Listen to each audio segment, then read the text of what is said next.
नमस्कार दोस्तों, कहानियों की श्रृंखला में आज सुनेंगे राजेंद्र मोहन भटनागर जी की कहानी लाजो। लेकिन उससे पहले मेरा आपसे विनम्र अनुरोध है कि अगर मेरे द्वारा सुनाई हुई कहानियाँ आपको अच्छी लगती हैं और आपने अभी तक मेरे चैनल को सब्सक्राइब नहीं किया है तो सब्सक्राइब ज़रूर करें, लाइक करें और अपने दोस्तों और परिचितों में शेयर भी करें। बेल आइकन दबाना बिल्कुल भी ना भूलें। आज सुनिए लाजो। जिंदगी कोई बेमतलब और चुपचाप सिर नीचा किए गुजार सकता है, इस बात का अनुमान ठाकुर वीरभद्र सिंह को इससे पहले कभी नहीं हुआ था। चिरौंजी हवेली के घर आंगन और धूप छांव में पली तथा किशोर हुई। वह एकदम मखमल सी मलूक, तीखे नाक नक्श वाली और अच्छा उठान भराव लिए राजकुमारी सी लगती थी। उसे देखकर कोई नहीं कह सकता था कि वह लाजो की बेटी है। लाजो एकदम चीकट, काली कलूटी, नाटे कद की, छोटे हाथ वाली थी, पर उसकी देह कसी सूती और बैगनी रंग लिए थी। उसकी आंखों में सदा ज्वार पेंग मारता रहता था। पत्थर के टुकड़े से रगड़ रगड़ कर साफ की गई उसकी एड़ी एकदम संगमरमर सी चिकनी और पलाश के फूल से भी लाल थी। इसमें कोई संदेह नहीं था कि काली और नाई जाति के होने के बाद भी उसमें अनचाहा आकर्षण था, भरपूर जवानी थी और भोलापन था। लाजो को बोलना जैसे आता ही नहीं था। वह प्रायः संकेतों से बात करती थी और बोलने पर आ बनती तो वह इतनी धीमी और पतली आवाज में बोलती कि पूछने वाले के अलावा मजाल है कि कोई दूसरा सुन पाता। लाजो अल सुबह से लेकर देर रात तक बिना एक पल सांस लिए और आलस किए खटती रहती थी, एकदम मशीन की तरह। बड़ी ठाकुराइन तो इसी कारण उस पर लट्टू थी। कभी नागा नहीं, देर सवेर नहीं, हारी बीमारी नहीं, चिरौरी बरौरी नहीं, शिकवा शिकायत नहीं, चाह वाह नहीं, सदा चरिंदे परिंदे की तरह अपने हाल में मस्त। लाजो सिर नीचा किए हवेली में घुसती और घूंघट मारे मारे हवेली के खटरागों में खो जाती। उसे जीने का यह तरीका रास आ गया था। गबरू था लाजो का मर्द, पर गबरू जैसा उसमें कुछ नहीं था। वह था एकदम निकम्मा, गंवार जाहिल, काला कंजड़, मरगिल्ला, खजैला पिल्ला, 1.5 पसली का नंबर 1 का हरामी। उसका मर्द दारू में धुत पड़ा रहता, दारू पीकर भूंकता और जब तब बेमतलब लाजो को कूट बैठता। लाजो कभी कभी पिटकर लहूलुहान भी हो जाती, लेकिन चीखती चिल्लाती नहीं, न उसके बारे में किसी से कुछ कहती बतियाती, प्रायः गुमसुम बनी रहती। लाजो हाड़ पेल कर उसका पेट भरती और उससे जो बच जाए उसे वह स्वेच्छा से अपने निखट्टू मर्द की हथेली पर रख देती। पर उसका निकम्मा मर्द 2-4 दिन छोड़कर किसी न किसी बदहवास नाली के कीड़े को अपने साथ ले आता। लाजो भाग खड़ी होती। रात रात भर, चाहे पूस की रात हो या जेठ अषाढ़ की, वह जहां तहां छिपती छिपाती अपने को मरने से बचा ले जाती। लाजो में शायद काम वासना ने भी आंख नहीं खोली। उसका मर्द नाम का मर्द था, एकदम बेकार। फिर भी लाजो पेट से रह गई। उसने चिरौंजी को जन्म दिया। चांद सी सुंदर और सलोनी गुड़िया को पाकर वह खुश थी। हवेली में टोकरी के झूले में चिरौंजी को डालकर और आते जाते झोंटे देकर वह सारे काम निपटाती रहती थी। जब तक फुर्सत मिलती चिरौंजी को झूले से उठाकर अपना दूध पिला जाती। यदि दूध पिलाते हुए बीच में पुकार पड़ जाती तो वह उसे झूले के हवाले कर और बिना उसकी ओर देखे बड़ी ठाकुराइन के सामने जा खड़ी होती। कोई नहीं जानता कि लाजो को चिरौंजी की याद आती है या नहीं, क्योंकि उसके काम में भी चिरौंजी आड़े नहीं आई। बड़ी ठाकुराइन ने खुश होकर उसे जो दिया वह उसने सिर माथे लगाकर ले लिया, कभी कुछ मांगा चाहा नहीं। बड़ी ठाकुराइन ने कहा, छोरी के काजल का टीका लगा दिया कर, इस गंडे को उसके गले में डाल दे, आल बाल से बची रहेगी। उसने मान लिया, उसके गले में गंडा डाल दिया। बड़े ठाकुर 70 पार कर चुके थे, लेकिन उनके सिर के बाल बहुत कम सफेद हुए थे। कद काठी अभी भी मजबूत, आंखों में वही रौब, मूंछों पर वही अकड़, वही शान। हालांकि हवेली का जहां तहां पलस्तर उखड़ने लगा था, जमीन जायदाद बिकती रही, परंतु इस पर भी बड़े ठाकुर को सारा गांव चाहता था, उस पर जान देता था। देता क्यों नहीं, वह भी उन्हें अपनी प्रजा मानता था, अपनी संतान। उस रोज ठकुराइन अपने कमरे में बैठी थी, फुर्सत में थी। लाजो ने धीमे से कहा, ठकुराइन माँ, तेल लगाऊं? बड़ी ठकुराइन की मानो नींद खुल गई। वह हल्की सी चौंकी, बिना निगाह उठाए कुछ देर सोचती रही। कुछ नहीं सोच पाने पर सोचना कैसा फीका फीका अस्वाद भर जाता है, वह उससे भी बेखबर थी। लाजो सिर झुकाए आदेश की प्रतीक्षा में खड़ी रही। कुछ पल बीते रीते पड़े घट से, कोई आहट नहीं, बेआवाज रहा सारा वातावरण। बड़ी ठकुराइन ने अपने पतले और रक्तिम होठों पर जीभ फेरकर लाजो को आंख के इशारे से इजाजत दे दी। लाजो तेल ले आई, चटाई बिछा दी। ठकुराइन आ बैठी। वह धीरे धीरे तेल मालिश करने लगी। वह मालिश बहुत ढंग से करती थी। बहुत दिनों से लाजो के मन में एक बात दिन रात घर किए थी। उसका मर्द भी नहीं रहा था, जोड़ा बचाया उसने कुछ नहीं था। आखिर चिरौंजी के हाथ पीले करने थे। वह कैसे कहे, ये सोचकर उसका मन धक से रह जाता था।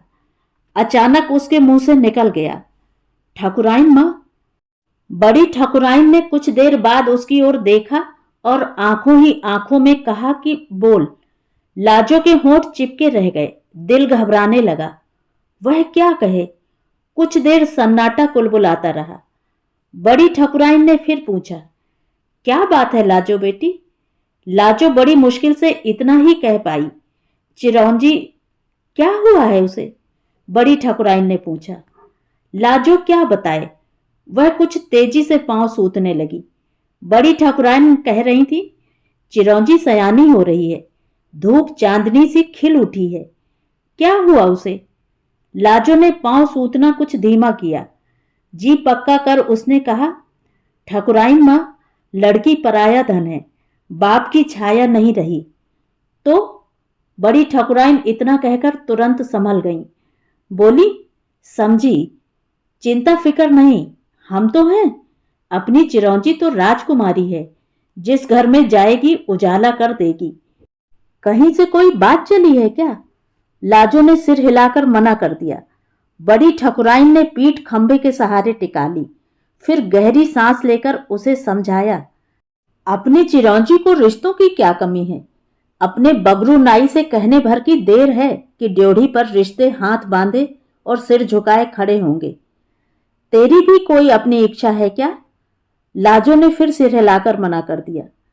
तू चिरौंजी की महतारी है, तूने उसे बड़े जतन से पाला पोसा है। लाजो, बेटी को लेकर तेरा भी कोई सपना हो तो बता, संकोच मत करना। बड़ी ठकुराइन का हृदय बोल रहा था। उसने लाजो को कभी नौकरानी नहीं माना, सदा अपनी बेटी समझा था, अपने परिवार का सदस्य। लाजो ने भी चिरौंजी की परवरिश में कोई कसर नहीं छोड़ी थी। खुद रूखा सूखा खाया, कभी नहीं भी खाया, पर चिरौंजी को अच्छा खिलाया, अच्छा पहनाया, हंसते हंसते उसके सभी नाज नखरे उठाए। उसने जो चाहा उसके लिए किया। लेकिन इस वक्त लाजो गूंगी रह गई। उसके कंठ से कोई बोल नहीं फूटा। उसके हृदय में एक संशय जरूर उठा। प्रायः यह संशय उसमें धीरे धीरे उठकर उसे दबोच लेता था। वह किम कर्तव्य विमूढ़ होकर रह जाती थी, विवश और लाचार। वह संशय था, एक भुदाहा डर। लाजो दिन रात यही विनती करती थी कि चिरौंजी को गबरू जैसा वर ना मिले। मिल गया तो वह क्या कर लेगी? आखिर सब कुछ ऊपर से तय होकर आता है। पूर्व जन्म का किया पाप पुण्य तो भोगना ही होगा। भाग्य की लकीरें मिटाए नहीं मिटती। फिर भी वह बराबर गूंगी बनी यही पूजा करती रही कि उसके सारे दुख दर्द उसे दे दे, पर उसकी चिरौंजी को किसी कष्ट कारा में नहीं डाले। बड़ी ठकुराइन की एक बाह अपने कंधे पर रखकर लाजो तेल लगाने लगी, फिर धीरे धीरे सूतने लगी। इसी तरह उनकी सारी देह की मालिश कर डाली। आज वह मालिश नहीं, उनकी पूजा कर रही थी। बड़ी ठकुराइन का जोड़ जोड़ खिल उठा था। उसे बड़ी राहत मिली थी। शरीर फूल सा हल्का और मुलायम हो गया था। वह कह रही थी, बड़े ठाकुर को इस बात की पहले ही चिंता थी। वो तो तेरे मुंह खोलने की देर थी। आखिर तेरा भी मन है। वह चली जाएगी तो तू एकदम अकेली रह जाएगी। खैर, आज मैं बड़े ठाकुर को तेरी मर्जी बतला दूंगी। फिर क्या, चट मंगनी पट ब्याह। ब्याह बड़ी धूमधाम से होगा। लाजो घबरा गई और थूक गटक कर बोली, इतना खर्च नहीं बड़ी ठकुराइन। क्यों क्यों नहीं? बड़ी ठकुराइन में ममता और प्यार एक साथ महक उठे। वह कहती रही, पगली, इसमें सब कुछ तेरा है। मेरा? लाजो कुछ समझी नहीं। कहीं छोटे ठाकुर ने तो? वह कैसे कुछ कहता? उसने तो उससे कहा था, तू तो वैसे भी गूंगी है लाजो, तुझे इसी गूंगेपन का धर्म निभाना है। बड़ी ठकुराइन कह रही थी, जब से चिरौंजी हुई तब से बड़े ठाकुर ने तेरी पगार बढ़ा दी थी, पर तुझे बताया नहीं, क्योंकि तेरा निखट्टू मर्द सब चट कर जाता और तू कुछ भी नहीं जोड़ पाती। चोर उचक्के अलग हैं, कुछ जोड़ भी लेती तो कितना, इतना कदापि नहीं। सूद सहित तेरा पैसा साहूकार के यहां संभाल कर रखा है, अपनी हवेली में भी। अब खैर, इन बातों को छोड़, तू ब्याह की तैयारी में जुट जा। लाजो के नाम की लॉटरी खुल गई, कहीं से पड़ा धन मिल गया। वह फूली नहीं समाई। वह किसकी आरती उतारे, किसके चरणों में फूल चढ़ाए। उसने तो झुककर बड़ी ठकुराइन के पांव पकड़ लिए। बड़ी ठकुराइन ने उठाकर उसे कलेजे से लगा लिया। वह भी रो पड़ी। बड़ी मुश्किल से लाजो उठी, हवेली से बाहर आई। बाहर आते ही उसके पंख लग गए। वह हवा से बातें करने लगी। घर आकर उसने चिरौंजी पर सारी ममता लुटा दी। उसे बेहद प्यार किया, उसकी बलाएं ली, उसके काला टीका लगाया। चिरौंजी कुछ समझी नहीं और ना उसने कुछ पूछा। वह अपनी माँ की खुशी से खुश हो उठी। वह अपनी माँ के गले में हाथ डाल उससे चिपटी रही। उसकी माँ में सुख का अनंत सागर लहरा उठा, अनगिनत तरंगों के साथ। ब्याह की तैयारियां होने लगी। लहंगे पर कढ़ाई शुरू हो गई। चिरौंजी को कुछ पता नहीं। सारी तैयारियां हवेली में चल रही थीं। देर रात तक हवेली जागती रहती थी। कभी कभी गीत, ढोलक पर थाप और पायल की झनकार से हवेली का मन मयूर नाच उठता था। मजाक ठिठोली होती रहती थी। ब्याह का मन बसंत बनकर हवेली पर उतर आया था। अचानक चीख गूंज उठी। लाजो के दोनों हाथों ने अपनी आंतों को संभाले हवेली में प्रवेश किया। सब सहम गए। लाजो अंतिम सांसें ले रही थी। वह घूंघट आज भी रोजमर्रा की तरह डाले हुए थी। वह बहुत धीमे धीमे बड़बड़ाते हुए कह रही थी, ठाकुराइन माँ, बड़े ठाकुर ने वैद्य को बुलवाने आदमी भेज दिया था। उनका माथा ठनका। वह खखारते हुए वहां पहुंचे और बोले, लाजो बेटी, हम आ गए। बोल, क्या बात है? कौन है वह? हम उसको जिंदा दफना देंगे। बड़ी ठकुराइन लाजो का सिर अपनी गोद में लिए मुंह में पानी डाल रही थी। लाजो कह रही थी, सबको हटा दो ठकुराइन माँ। एक एक कर सब चले गए, लड़के, उनकी बहुएं और सब। वहां खड़े ठाकुर, बड़ी ठकुराइन और लाजो के अलावा और कोई नहीं रहा। बड़े ठाकुर का मन विचलित हो उठा। इसमें आशंकाओं की घटाएं गिरने लगीं। बड़ी ठकुराइन पूछ रही थी, बोल बेटी, क्या बात है? लाजो के होंठ कांप गए। वह बोली, बाबा, बाबा, माँ, बा। बड़े ठाकुर का माथा ठनका। वह समझकर डर गए। वह बोले, रुद्र प्रताप का छोटा लड़का बेटी? रुद्र प्रताप सिंह उसका छोटा भाई था और छोटे ठाकुर के नाम से पुकारा जाता था। लाजो ने घूंघट में से सिर हिलाया और कहा, हाँ। बड़े ठाकुर के पांव तले से धरती खिसक गई। उनकी आंखों में हवेली की कामदार छत तेजी से घूमने लगी। फिर भी उन्होंने संभल कर पूछा, क्या किया उसने? उसने? बड़ी ठाकुराइन घबरा गईं। लाजो की सांस उखड़ रही थी। वह घर से हवेली तक भागती भागती आई थी। उसकी आंखों के सामने अंधेरे का सूरज उग आया था। बड़े ठाकुर कह रहे थे, लाजो बेटी, साफ साफ कहे, बड़े ठाकुर का वादा है कि अपराधी कोई क्यों न हो, उसे दंड मिलेगा। कानून उसे दंड दे या न दे, हम उसे दंड अवश्य देंगे। लाजो बड़े ठाकुर का इंसाफ और गुस्सा दोनों जानती थी। इसी से तो बड़े ठाकुर जमींदारी चले जाने पर भी आज सारे गांव के ठाकुर बने हुए हैं। उनके कहे बिना वहां का पत्ता भी नहीं हिल सकता। लाजो घबरा उठी। वह बोली, चिरौंजी, क्या हुआ है उसे? बड़ी ठाकुराइन का सिर चकराया। लाजो की गर्दन एक ओर लुढ़कने को हुई तो बड़ी ठाकुराइन ने उसे संभाल लिया। क्या हुआ उसे? इस बार बड़े ठाकुर का स्वर था कड़कदार पर कांपता हुआ। बाबा ने किया क्या? बड़ी ठाकुराइन कड़क कर बोल पड़ी। लाजो में चेतना लौटी। वह जबान कुतर कर बोली, जाकू का मां ठाकुराइन, जे तो माटी है, एक दिन माटी में ही मिलनी है। आगे उससे बोला नहीं गया। कितना बड़ा घराना, कितने बड़े लोग, आज भी दूर दूर तक जिनकी शोहरत के डंके सुनाई पड़ते हैं, ता जिंदगी जिनका नमक खाया, देवी देवता से बड़ी ठाकुराइन और बड़े ठाकुर, उनसे नहीं, कदापि नहीं। उनका क्या दोष? उसकी सांस तेज हो रही थी। आंखों के सामने यमराज आ खड़े हुए थे। वह अनकहे चली गई तो अनर्थ हो जाएगा। मरने पर भी उसकी आत्मा को चैन नहीं मिलेगा। बोल बेटी, निर्भय होकर बोल, हम ही तो तेरे माँ बाप हैं। बड़ी ठाकुराइन ने कुतरते संशय को नजरअंदाज करते हुए कहा। लाजो की आंखें भी भर आईं। उसकी आवाज अवरुद्ध हो गई। उसके सामने छोटे ठाकुर आ खड़े हुए। उसी के साथ काली अमावस्या की सांपिन सी फन फुफकारती रात घिर आई। ऊपर से थी चुड़ैल सी बाल बिखराए बरखा का तेज गुस्सा और कड़कदार आवाज। लाजो के पीछे भाग रहा था एक मुस्टंडा सांड।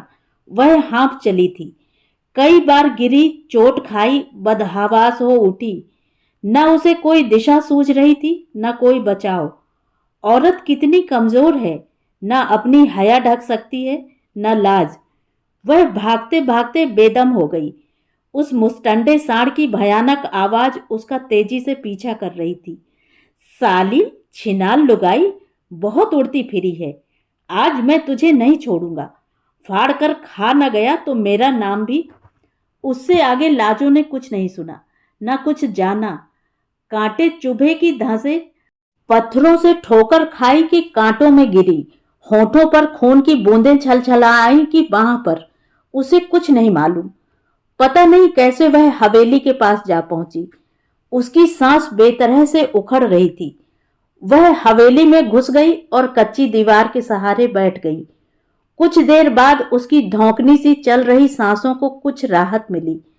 कई जगह से उसकी धोती फटी व निकल गई थी। उसने धीरे से उसे संभाला। उसके जी में जी आया। यद्यपि चुभन कसक की वेदना धीरे धीरे उसे सताने लगी थी, तथापि उसे सुरक्षा का सुकून मिल रहा था। सुरक्षा के लिए बने अपने समाज से सुरक्षा कौन देगा? आए दिन इस हाड़ मास की काया को रंगना, लुकना छिपना। क्या है यह जिंदगी? किसके लिए जीना? कौन है अपना? मर्द भी अपना नहीं। फिर लाजो ने धोती के पल्लू से होठों के खून को पोंछा। एक लकीर खिंच गई उसके दिल पर। जैसे ही उसने सामने की ओर निगाह उठाई, वैसे ही घबरा उठी। उसने आंखें मली, चौंक पड़ी। सामने छोटे ठाकुर खड़े थे। उसने झट से लाज मार ली, गर्दन झुका ली। घबरा नहीं, छोटे सरकार की भारी और धीमी आवाज थी। इधर आ। लाजो की सुनने की शक्ति खत्म, देखने की क्षमता गोल और सारी देह को फालिज। वह टस से मस नहीं हुई। कई बार छोटे ठाकुर ने उसे पुकारा, पर वह कच्ची दीवार हो गई, न हिली न डुली। उस पर गाज गिर गई। अंत में खुद छोटे सरकार उसके पास आए। उसे छुआ। वह सिर से पांव तक कांप गई। वह बोले, उठ। लाजो और सिमट गई, उकड़ू होकर बैठी रही। छोटे ठाकुर ने उसे बांह से पकड़कर उठा लिया। वह उठ गई। उसकी देह माटी हो गई। छोटे ठाकुर ने उसे बाहों में भर लिया। वह चमकी। वह गुहार कर उठी, नहीं छोटे सरकार, प्रजा पर रहम। हम छोटी जाति के हैं मालिक। आप अपना धर्म कर्म मैला न करें, हमें जाने दें। छोटे सरकार ने उसकी एक नहीं सुनी, उसे कसकर भुजाओं में जकड़ लिया। उसके मुंह से दबी सी चीख निकल गई। तभी तेजी से बिजली कड़की, कहीं गिरी, लाजो जड़ होकर रह गई। कुछ बोली बाली नहीं, न हाथ पांव मारे। जो हुआ चुपचाप सह लिया। छोटे सरकार चलते हुए कहते गए, मुंह नहीं खोलना, कुछ नहीं हुआ, यही समझना, याद रखना। छोटे ठाकुर जा चुके थे। लाजो के होंठ और कट गए थे, सारी देह सन्न रह गई थी। क्या हुआ? कुछ नहीं। घूंघट अब भी उसके चेहरे पर पड़ा कांप रहा था। बाबा छोटे ठाकुर का लड़का था। 2 बरस हो रहे थे उसकी शादी को हुए। लाजो ने अपने मन को समझा लिया था। बड़ा घर, उसका मान सम्मान, अपना फर्ज, मन को झिड़क दिया। ओह, यह सब क्या हो गया? लाजो अचेत होने लगी। काफी खून बह चुका था। खून बहना थमा नहीं था। बड़े ठाकुर की भारी आवाज गूंज रही थी, अभी तक वैद्य नहीं आया, कहीं वह। बड़ी ठाकुराइन ने उसके मुंह में पानी डाला, छपके दिए। लाजो कुछ हिली डुली। उसने करवट लेने की कोशिश की, पर ले नहीं पाई। वह कराह कर रह गई। बड़ी ठाकुराइन ने उसे याद दिलाया चिरौंजी के लिए। तू कुछ कहना चाह रही थी बेटी, कह डाल, कोई फांस मत रखना मन में। बड़ी ठाकुराइन को उसका अंतिम समय नजर आ रहा था। वह घबराकर बोली, चिरौंजी को बुलवा लो। बड़े ठाकुर जगे। लाजो ने कहा, वाह, क्या किया बाबा ने? बड़े ठाकुर ने साहस कर पूछा। इसी समय छोटा ठाकुर दरवाजे के पास खड़ा नजर आया। वह गुमसुम सा था। चिरौंजी को लाजो ने बहुत धीमे से कहा।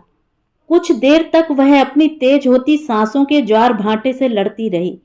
फिर वह बोली, बा बा क्या? बड़ी ठाकुराइन ने कुछ कुछ समझा। बड़े ठाकुर के काटो तो खून नहीं। छोटे ठाकुर दरवाजे से बाहर की ओर मुड़ गए। लाजो ने सिसकियों के साथ कहा, क्षमा मां, कहा सुना। इसके साथ कुछ देर तक वह अचेत बनी रही। अचानक बहुत धीमे स्वर में बोली, चिरौंजी बाबा की सगी। क्या सगी? बड़ी ठाकुराइन ने पूछा। बड़े ठाकुर जड़ हो गए। लाजो बोली, बहन है मां, उसे बचा लो मां, इस पाक रिश्ते को बचा लो। इसके बाद वह बड़ी ठाकुराइन की गोद में लुढ़क गई।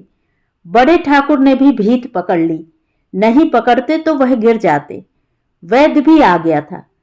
उसने नब्ज टटोली, फिर पलकें मूंदी। बड़ी ठाकुराइन जैसी की तैसी बैठी रह गई थी। उसके मुंह से कोई बोल नहीं फूटा। उस पर गाज गिर गई। वह मिट्टी हो गई और ठाकुर राख। अब कुछ नहीं रहा था शेष। मानो सर्वस्व लाजो के साथ ही ढह गया। बाढ़ में बहे जा रहे छप्पर की तरह एकदम मौन और उदास। तो ये थी कहानी। कहानी आपको कैसी लगी? कमेंट करके जरूर बताएं।